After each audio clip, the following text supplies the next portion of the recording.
聴者様、こんにちは。卓球用具の深遠な世界へようこそ、ケンジです。こんにちは、みさきです。今回は卓球ラケットの性能を決定づける超重要な要素、ウエータ、アウターぐらい特に世界的なデファクトスタンダードとして愛され続けている木材、リンバについて最新の研究レポートをもとに徹底的に深掘り解説していきたいと思います。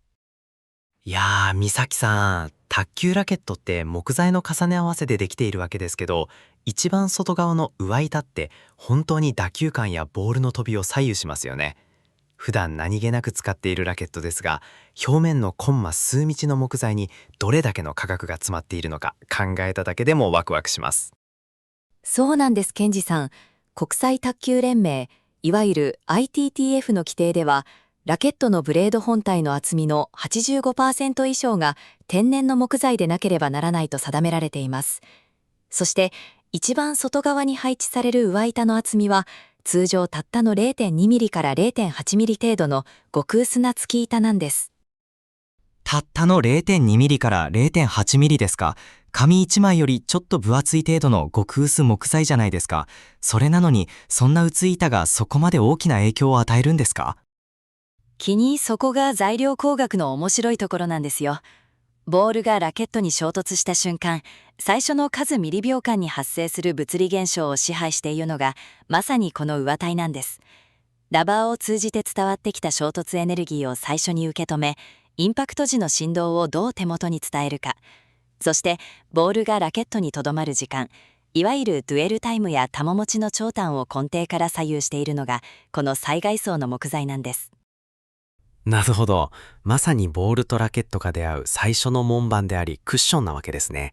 その中でも今回主役となるリンバという木材は西アフリカを主原産とする広葉樹ですよね。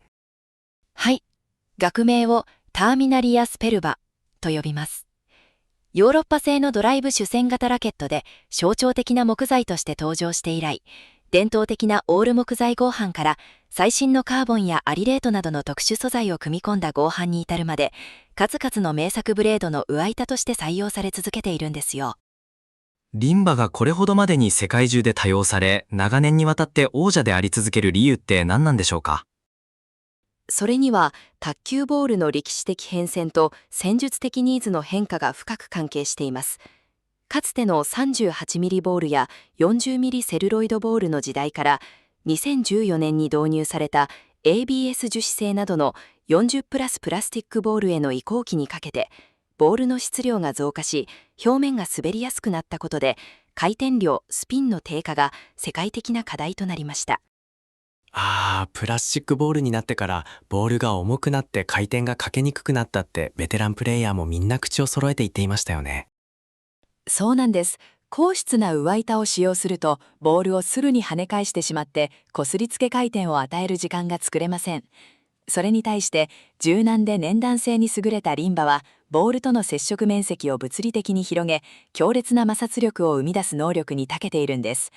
今回の解説動画では、このリンバの材料工学的特性、微視的な細胞構造、打球時の力学挙動、合板構成やラバー、接着剤との相乗効果について、研究レポートのデータをもとにじっくり紐解いていきましょう。それではここから研究レポートが明かしたリンバに関する主要な発見の全体像、エグゼクティブサマリーをまとめて解説していただきましょう。美咲さん、ポイントを凝縮して教えていただけますか？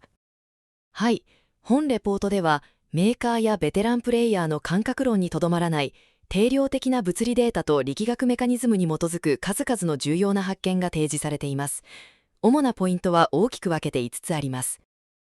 5つの発見、ぜひ1つずつお聞きしたいです。まず第1の発見は、リンバの絶妙な中高度・中密度スペックです。ヤンカコードで490から670ポンド力、気管密度で 0.45 から 0.55 グラム毎立方センチメートルという数値を示し、硬すぎず柔らかすぎない理想的なバランスを実現しています。硬すぎてもダメ、柔らかすぎてもダメ。その絶妙な中間地点にリンバが位置しているわけですね。その通りです。そして第2の発見は、リンバの微視的構造である三鋼材構造によるダンパー効果と音響効果です。均一に分散した微細な中空の導管が天然の粘弾性ダンパーとして機能し、過剰な高周波の不快な振動をカットしながら、プレイヤーに必要な澄んだ音響と手元へのフィードバックを届けてくれます。三鋼材という細胞レベルの構造が不快な雑音を消すフィルターの役割を果たしているんですね。では、第3の発見は何でしょうか？第3の発見は、打球力学におけるカナド効果の回避と二段階変形メカニズムです。硬い木材で起こる金属のカナドのような弾き飛ばし現象を避け、インパクト初期にリンバ表面がミクロに歪んで衝撃を受け止め、その後にブレード全体が大きくしなって復元するという2段階の変形プロセスによって圧倒的な玉持ちとスピン運動エネルギーを生み出します。なるほど。インパクトの瞬間に2つのステップを踏んでボールを包み込むから強烈な回転がかかるんですね。第4の発見は？第4の発見は、各種ブレード構造及び最新ラバー接着剤との圧倒的な素材相乗効果です。5枚合板での弓のようなしなり、7枚合板での硬さの緩和、そしてインナー特殊素材での微小荷重での木材のコントロール性と強打時の特殊素材の爆発的反発力という2段ギア機能の実現、さらには高高度粘着ラバーを受け止める変形床としての機能や水溶性接着剤による強固なアンカー効果など、あらゆる要素と完璧に調和します。どんな素材やラバーと組んでもその良さを最大限に引き出す最高の相棒というわけですね。そして最後の第5の発見は？第5の発見は、西アフリカの計画植林による持続可能な産業サプライチェーンと品質管理です。環境規制が厳しくなる現代においても安定して調達可能であり、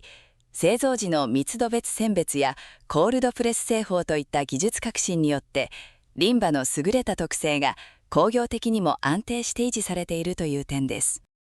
素晴らしい。物理的特性から細胞構造、打球力学、用具との相乗効果、そして製造供給体制に至るまで、リンバが世界標準であり続ける理由が完璧に網羅されていますね。ここからはそれぞれの要素についてさらに詳しく掘り下げていきましょう。美咲さん、まずは卓球ラケットにおける蝶番の基本的な役割についてもう少し詳しく教えてください。先ほど厚みが 0.2 ミリから 0.8 ミリというお話がありましたが、なぜこのわずかな厚みがこれほど重要になるのでしょうか？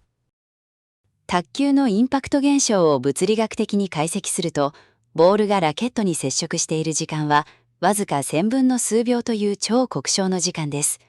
ボールがラバーの表面シートに触れ、スポンジを圧縮し、そのエネルギーがブレードの最外層である上板へと伝達されます。1000分の数秒、目にも止まらない一瞬ですね。はい、その一瞬の間に上板はラバーを透過してきた巨大な物理的インパルス、つまり衝撃荷重を直接受け止めます。もし上板が存在しないか、あるいは極端に脆い木材であれば、衝撃を受け止めきれずにブレード内部の構造が破綻するか、あるいはエネルギーが逃げてしまいます。上板は衝突エネルギーの初期受け止め窓口として、運動エネルギーを一時的にストックし、後続の内装、手板や芯材へスムーズに伝達するためのバッファー領域として機能しているんです。衝撃の一時受け窓口であり、エネルギーを奥の層へ受け渡す仲介役なんですね。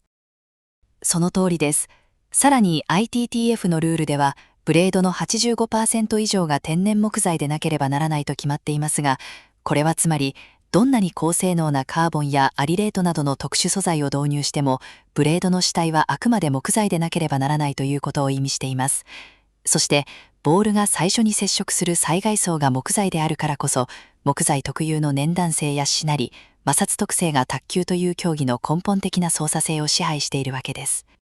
カーボンが入っているラケットでも表面は絶対に木材ですもんね。だからこそ表面の薄い木材がラケットの顔であり、打球感の決め手になるわけだ。ここで気になるのが、なぜ数ある木材の中でリンバがこれほど世界中で愛されるようになったのかという歴史的背景です。ボールの進化と関係があるとおっしゃいましたよね。はい、卓球の歴史はボールの規格改定の歴史といっても過言ではありません。かつて38ミリのセルロイドボールが使われていた時代、ボールは非常に軽量で空気抵抗の影響も小さく、回転が非常にかかりやすい状態でした。その後、2000年にボールの直径が40ミリへと大型化され、さらに2014年にはセルロイド素材が全廃され、プラスチック製の40プラスボールへと変更されました。プラボールへの変更は本当に大きな事件でしたよね。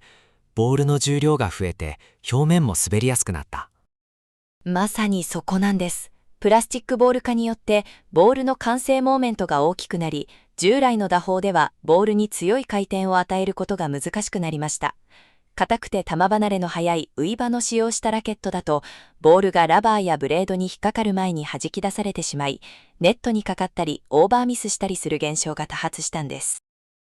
ボールが滑って落ちるような感覚ですね。ええ、そこで再評価され不動のポジションを確立したのがリンバなんです。リンバは適度な柔らかさと表面のしなやかさを持っているため、ボールが衝突した際にラケット表面でボールを一瞬つかむような挙動を示します。これによってボールとラバーの接触面積が広がり、現代の滑りやすいプラスチックボールに対しても強烈なすりつけ回転を安定して付与することが可能になったのです。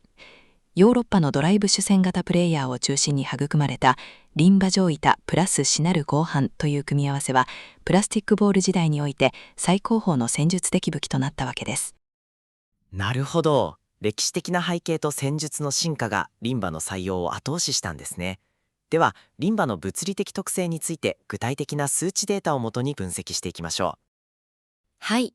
木材の物理的特性を表す主要な指標として、基幹密度、ヤンカコード、そして門認コードがあります。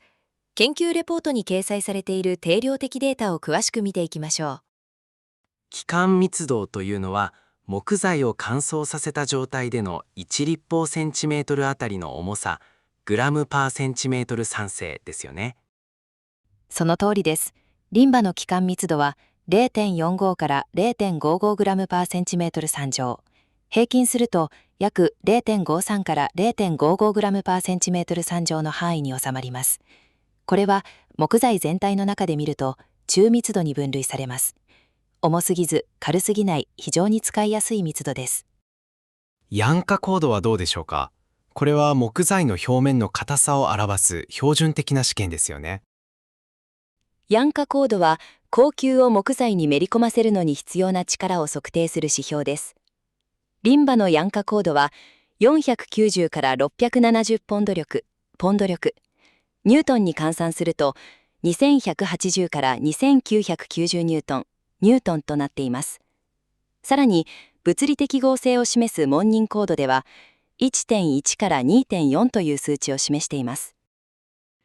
490から670ポンド力。この数字だけを聞くとピンとこないかもしれませんが、卓球ラケット用木材としてはどういう位置づけになるんですか？これがまさに中高度しなやかの黄金比なんです。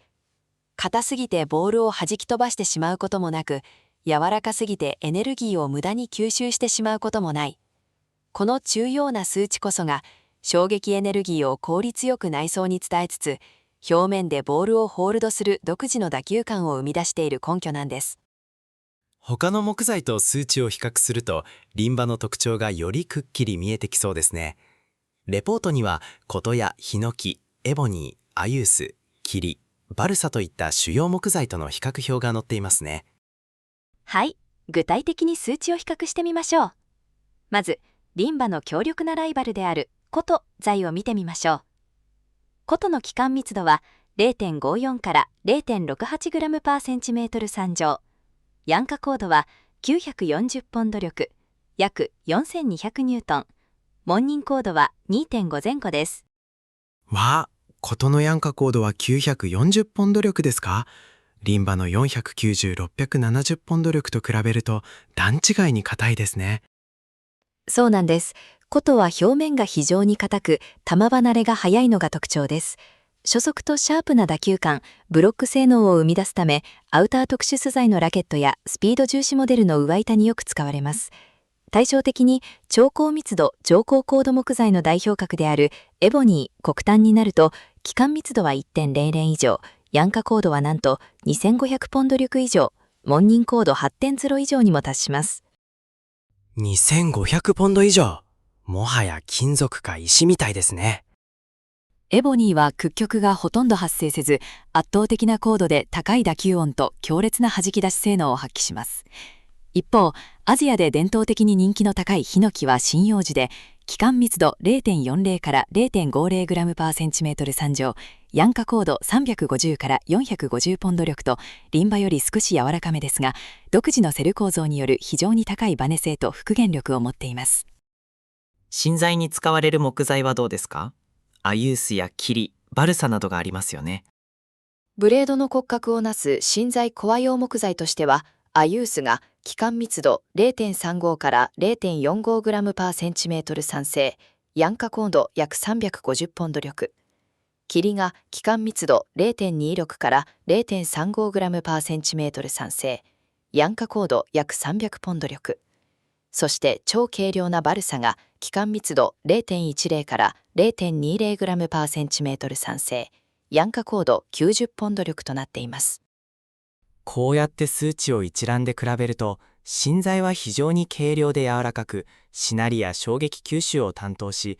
ウイタは硬さやフィーリングを決定づけていることがよくわかりますね。その中でリンバは、ウイタとして最もバランスの取れた中高度、中密度を誇っているわけだ。美咲さん、リンバの材料スペックの凄さは数値だけで説明できるものではないんですよね。解剖学的な細胞組織構造に秘密があるとか。その通りなんです。ここが本レポートの非常に面白い部分です。木材は微視的な構造によって環鋼材と酸鋼材などに分類されますが、リンバは酸鋼材に分類されます。酸鋼材、聞き慣れない言葉ですが、どういう構造なんですか？年輪の成長時期によって導管の水を通す中空の管の大きさが極端に変わる木材とは異なり、酸鋼材であるリンバは木質全体に均一な径を持つ中空の導管が適度な密度で分散配置されているんです。木の中に小さな均一のパイプがまんべんなく並んでいるようなイメージですね。まさにそのイメージです。そしてこの均一な多孔質構造が物理的には天然の粘弾性ダンパー、ダンピングマトリックスとして機能するんです。ボールが衝突した時、ラバーを通り抜けて伝わってきた強烈な衝撃波がリンバ状板に入射します。すると、このミクロな吸気層と目視繊維の境界界面において、手に突き刺さるような過剰で不快な高周波ピーク振動が散逸吸収されるんです。へえ、衝撃波の嫌な尖った振動だけを木の中のミクロな空洞が吸収してくれるんですか？そうなんです。過剰な硬さが排除されるおかげで、ボールの食い込み量や強打時のインパクト荷重に比例した中低周波の素直で心地よい振動情報だけが指先や手元へダイレクトに届くようになります。これがプレイヤーが感じる澄んだ打球感や繊細なタッチの正体なんです。音響効果、いわゆる打球音についてもレポートで分析されていますよね。卓球において音って単なる耳障りの問題ではなく、打球の質を感じ取るための重要な情報ですよね。まさにその通りです。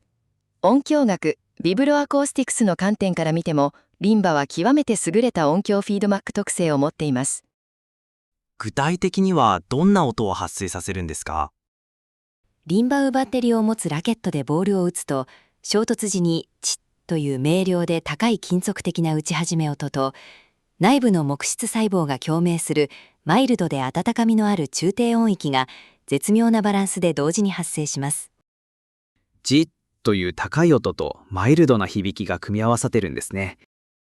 人間の脳や感覚器は打球音の周波数の高さや残響時間から無意識のうちにボールの速度や回転量を推定しています。硬すぎる木材のようにカンカンと高音だけが響くと、ボールがどこへ飛んでいくか感覚がつかみにくくなりますし、逆に柔らかすぎてボコッと鈍い音だと手応えがありません。リンバが発する調和の取れた音響効果は、プレイヤーの直感的なタッチ感覚を高度にサポートし、精密なコントロールを可能にするフィードバック源となっているんです。ここで気になるのが、硬い木材を使った時に発生するというカナラコ効果、アンビルイフェクトについてです。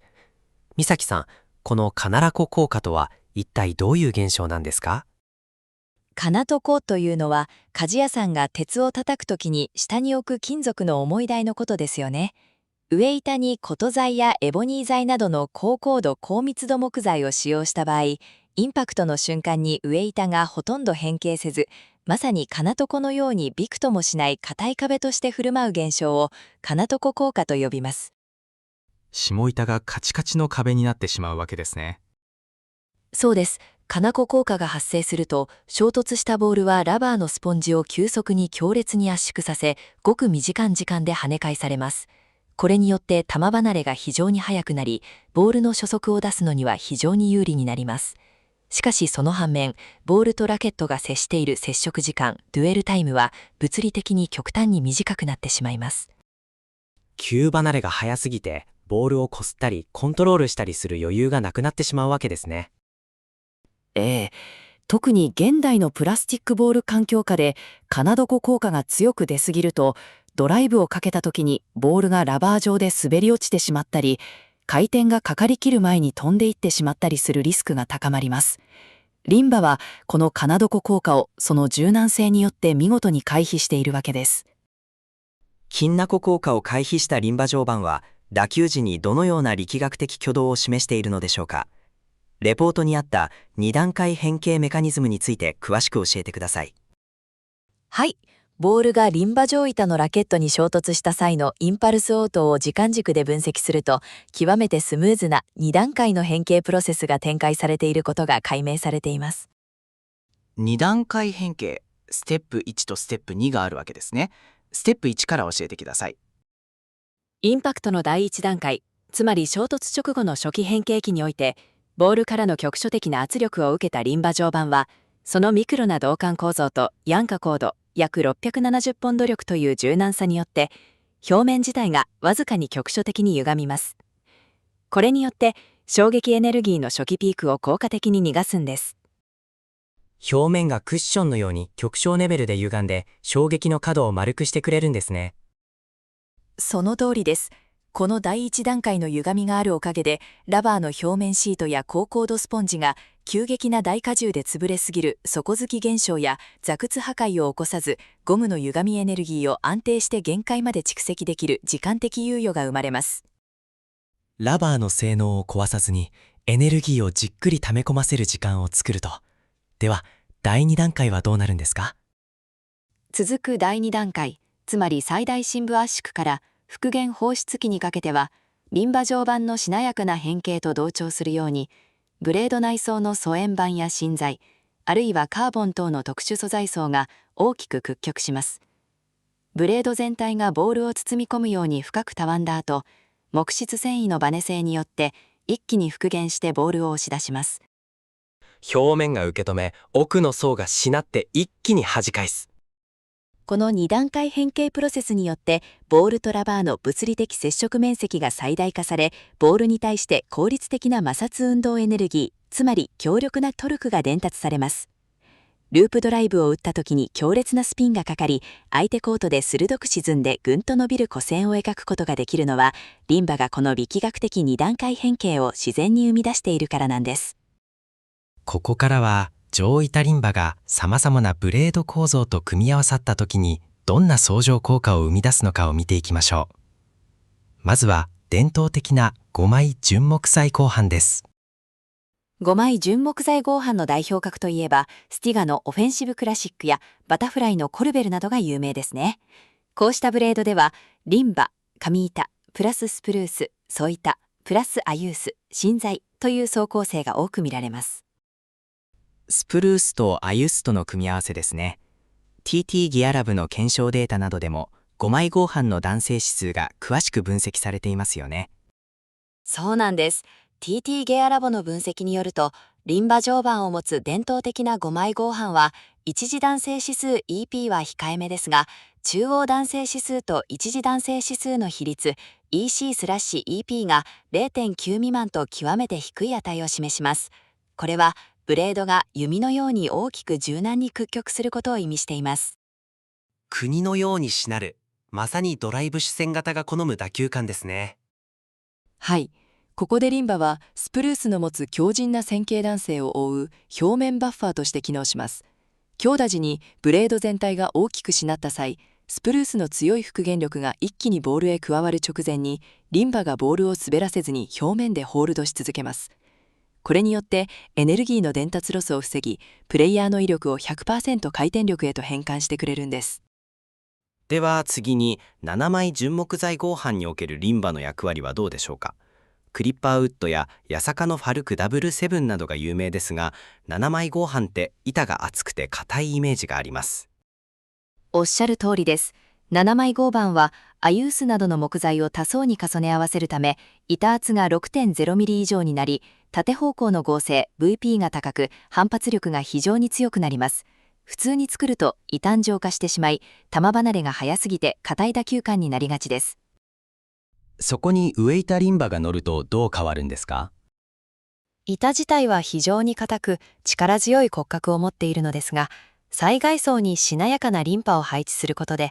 表面のつかみや柔らかさが絶妙に残るんです。芯はガチッと硬いのに、表面はマイルドでボールを掴んでくれる。これによって7枚合板特有の高い反発力と初速を維持しながらも、全員でのピッチの速い打撃やミート打ち、カウンターにおいて抜群の操作性と安心感をもたらしてくれます。合成とコントロールを高い次元で両立させるための秘密が上板リンバなんです。そして現代卓球の主流中の主流、インナー特殊素材ブレードです。バタフライのインナーフォースレイヤー ALC や DHS の強漂流5など、世界のトッププロもこぞって使用していますよね。インナー構造はウエイタリンバの存在意義が最も光り輝く構造と言えます。インナー構造ではアウター構造と違ってカーボンやアリレートカーボン、ALC などの特殊素材が芯材のすぐ隣、つまり内側に配置されています。典型的な層構成はリンバ、ウエイタ、プラスアユース、第2層、プラス ALC、プラスアユース、芯材となります。小板のリンバと第2層のアイユスが特殊素材の上に乗っているわけですね。そうです。このリンバプラスアユースの組み合わせによって、表面に合計約 1.0 ミリ以上の純粋な木質バッファー層が形成されます。これが何をもたらすかというと、衝撃の大きさによってラケットの性格が変化する二段ギア特性です。二段ギア、車のギアチェンジみたいなものですか？時間に、そうです。サーブ、レシーブ、ツッツキ、退場ドライブといった微小なインパクト荷重の時には、ボールの衝撃は深部の特殊素材層まで届きません。表面の 1.0 ミリ以上の木質バッファー層、特にウエイタリンバの柔軟な領域でのみ運動が完結するため、あたかも5枚木材合板を使っているかのような繊細な打球感と高いコントロール性を発揮します。大将や小技では木材ラテッドの顔を見せると、そして一転して下がって強打した時には、衝撃が深部の ALC 層まで到達し、特殊素材特有の爆発的な反発力と飛距離を引き出します。一本のラケットの中に木材の豊かなコントロールと特殊素材の爆発的威力を共存させることができるのは、ウエバンリンバがしっかりとした木質バッファーとして機能しているからなんです。一方で、特殊素材が階板のすぐ直下に配置されているアウター特殊素材ブレード、例えばフレイタス ALC やファルクカーボンなどにおけるリンバの役割はどうでしょうか。アウター構造は特殊素材が上板の直下にあるため、反発の立ち上がりが非常に速く、縦横方向の合成が極めて高くなります。アウター構造でウエイタに硬いこと材を使うと、非常に直線的でスピードに特化したラケットになります。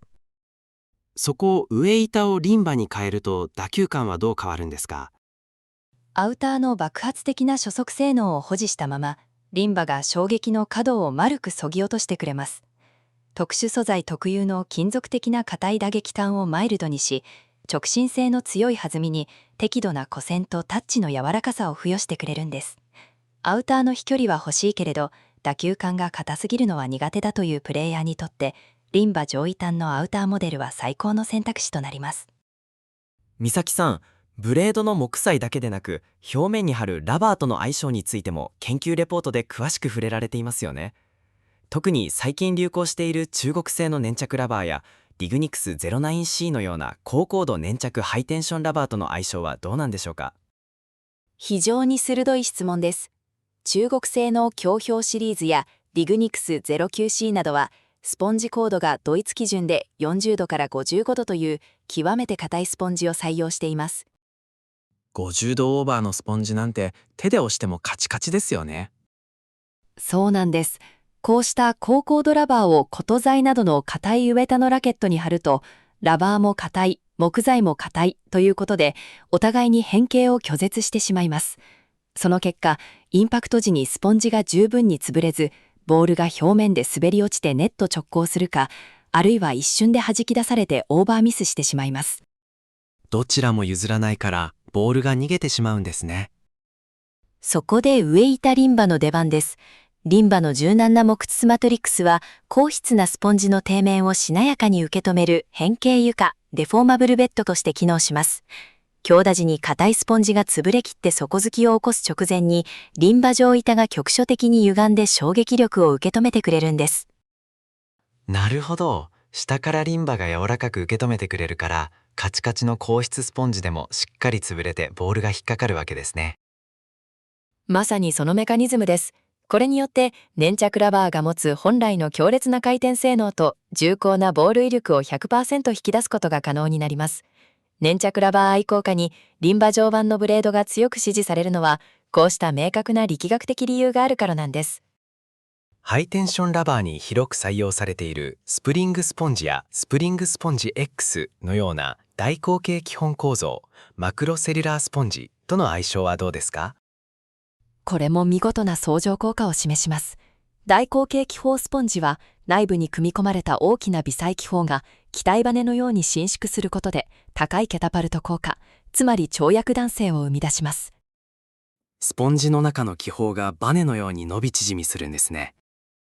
はい。そして輪縛上間の屈曲運動は、この大口径スポンジの収縮復元運動と、運動の位相、フェーズが完全に同調する性質を持っています。木材とスポンジの接着界面において、運動エネルギーの位相ずれや、エネルギーが逃げてしまう先端損失が発生しにくいんです。スポンジの縮み方とリンバのしなり方のリズムがぴったり合っているから、プレイヤーが込めたエネルギーがロスなく、そのままボールの飛距離と回転に変わるわけだ。用具の相性といえば、ラケットとラバーを貼り合わせる接着剤の影響も見逃せませんよね。現代は水溶性接着剤 WBG ウォーターベーストグリューが主流ですが、リンパとの関係はどうなっていますか？水溶性接着剤、つまりラテックス系の接着剤は、塗布した際にリンバの表面に露出している微細な導管の開口部へと浸透していきます。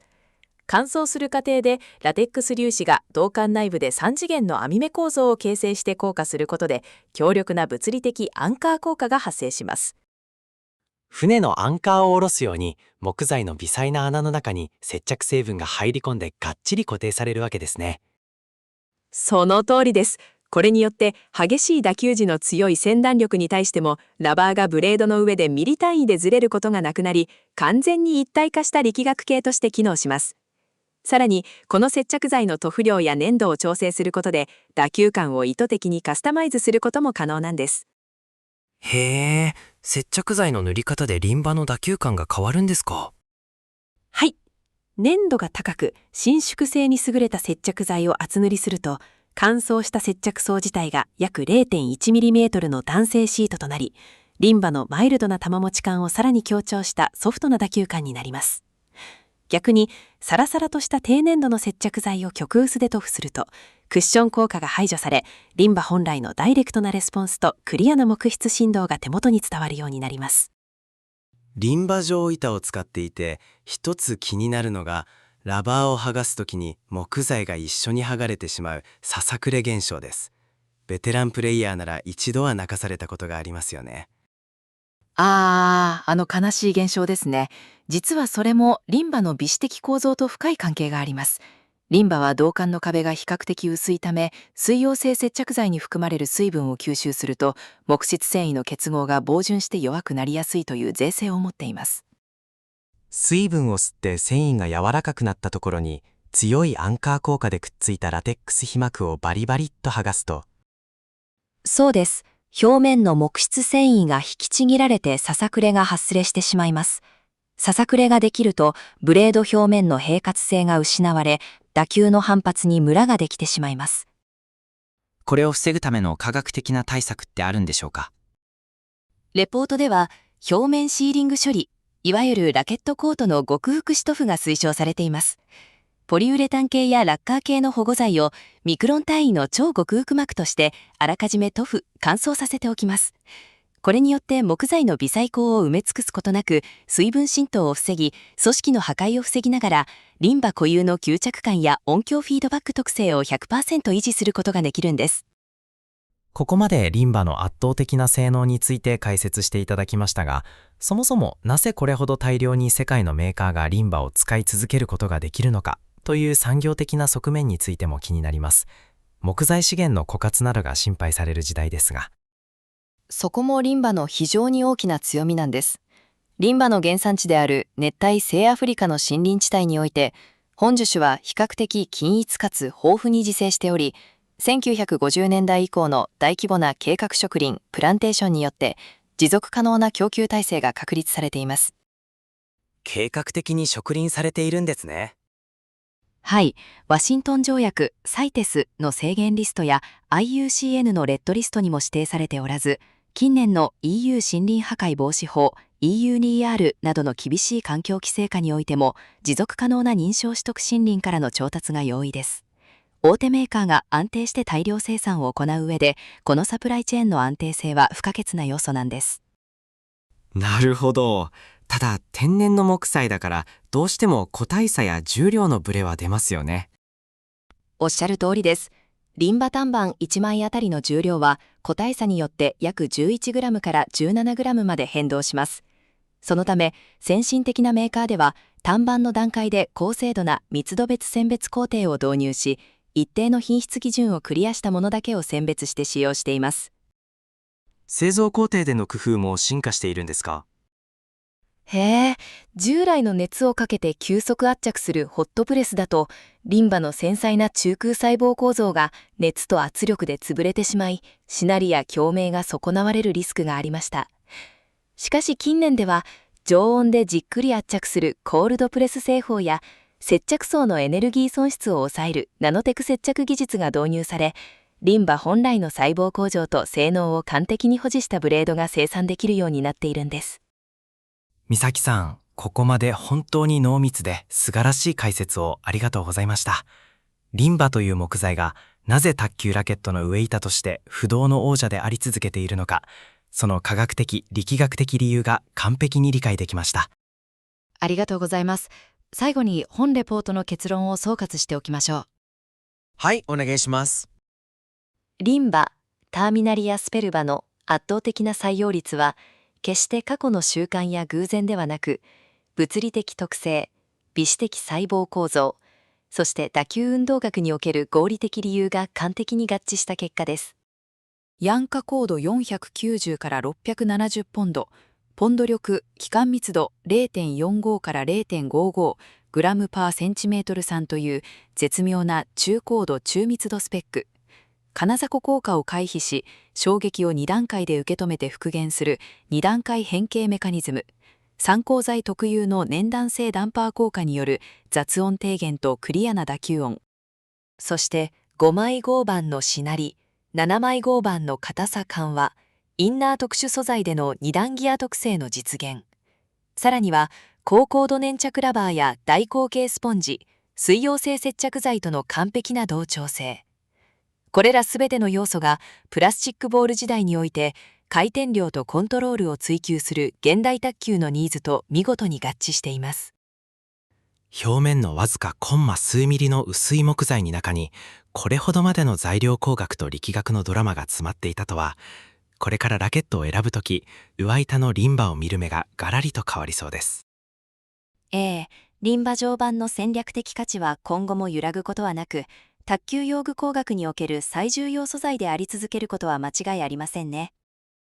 視聴者様、今回のリンバ状板の科学についての動画解説、いかがでしたでしょうか。ご自身のラケット選びや用具研究の参考にしていただければ幸いです。それでは今回の解説はここまでとなります。ご視聴ありがとうございました。